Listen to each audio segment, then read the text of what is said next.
Hello and welcome to GT Races. Today we're going to do something I have never done before, but something I really need to do with my Alfa, and that is to fight the rust.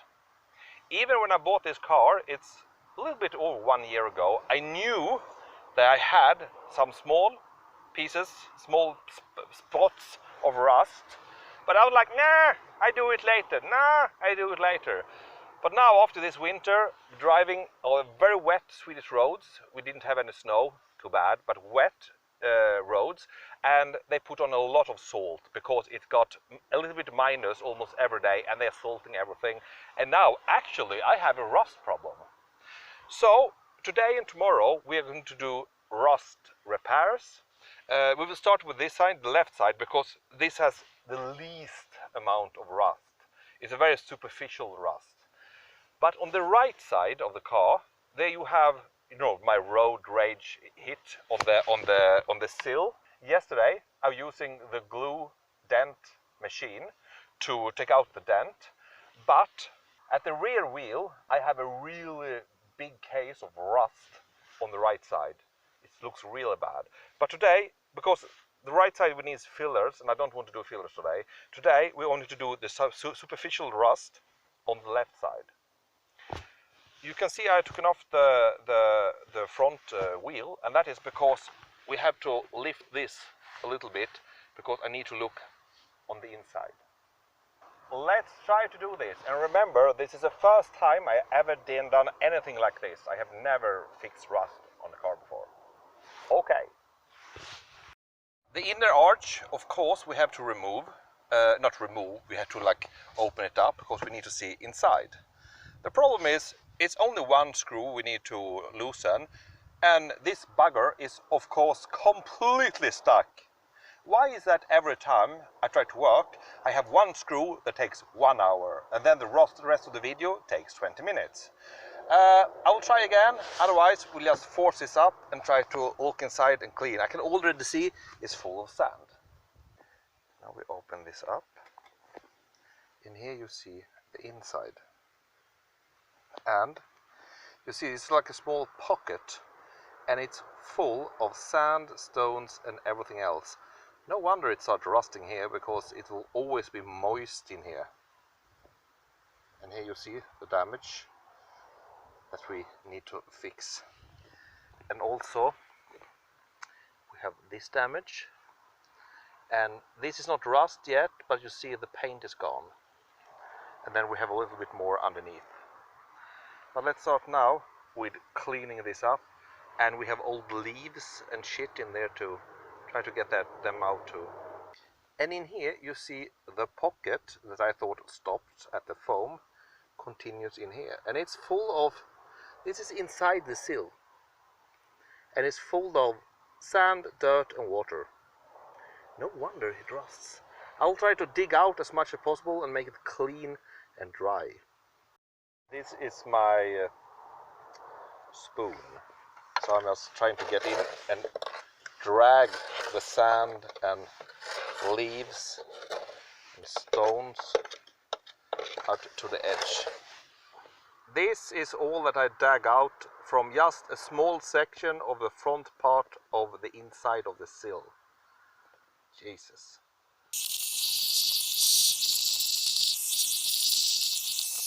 We let it air out like this now until it's dry inside.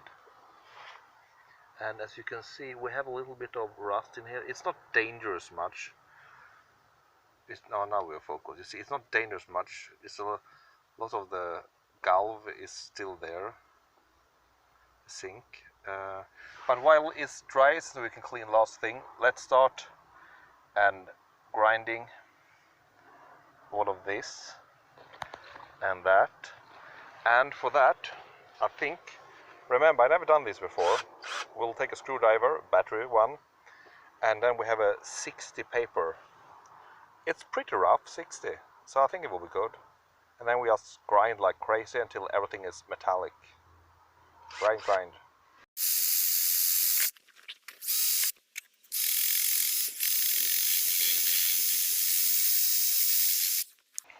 You're always finding something new. As you can see, I have been grinding away, taking away the rust, and here I came to something interesting. This was covered in a lot of yellow filler, so it was like a small mountain over this all the way here. And this is of course one of the parts of the sills that is damaged. Here you see the rubber sealant is gone, like that one is still here.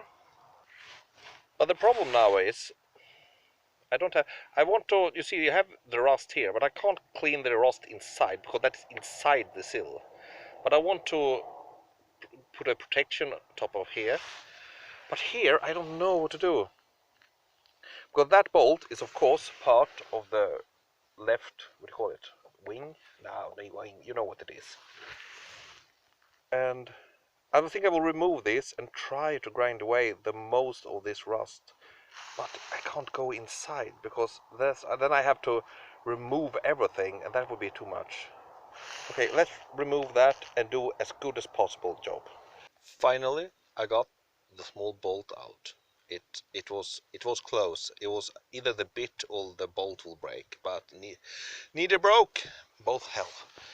But now it looks like this. I will try to grind it as clean as possible, but I cannot remove all the rust. But I need to remove as much as possible. This car probably needs to go in the future to a real expert in bodyworks, and he will do the best, but I need to stop the rust as much as possible. The small rust fix is starting to get a big rust fix. You see I need to do more there. Over there I'm pretty okay. There you have see the front. Then we come back to the back, and here we have the back side, and look at this. Damage, small rust. Paint is gone, small rust. And then here we have rust bubbles. Up here probably also. So we have like 1 foot of damage here. I think the rest is okay, but I don't know. My idea is maybe we should take off everything up to this line and then remove everything. Not when we don't have rust, we don't have to remove everything, but you have to rug it up so we can paint it. And then we paint the whole sill from the edge and all the way under. Damn, this is getting big. Yes, I will make the decision now, we do that. Because otherwise we will do dots of small point repairs, and that just feels silly. Let's remove everything and do a proper job so we can stop the rust.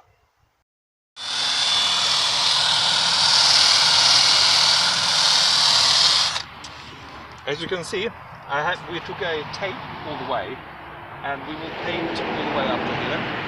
When we start painting, we will have more paper, of course, protection. But this is just so we don't grind too high. But you see here already, the rust bubbles underneath here is already a corrosion here. It's like a small crater.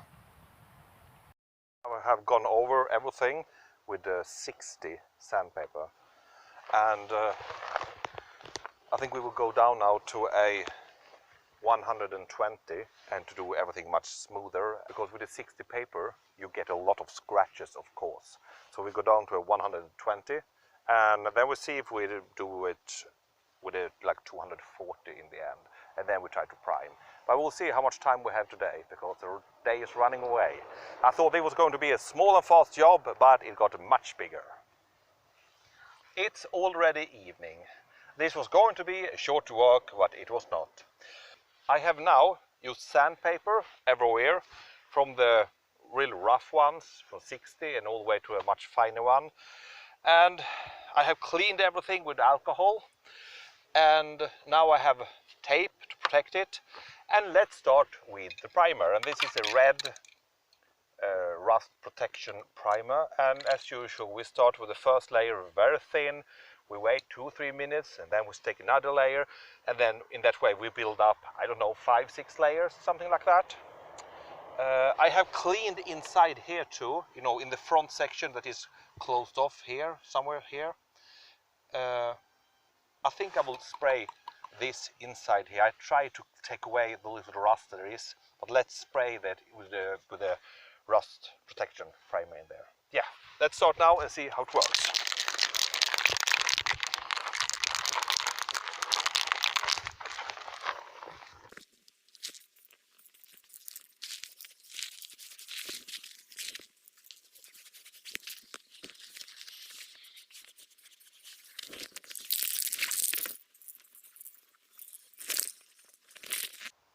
Six layers of rust protection primer, and I think that the result is good enough.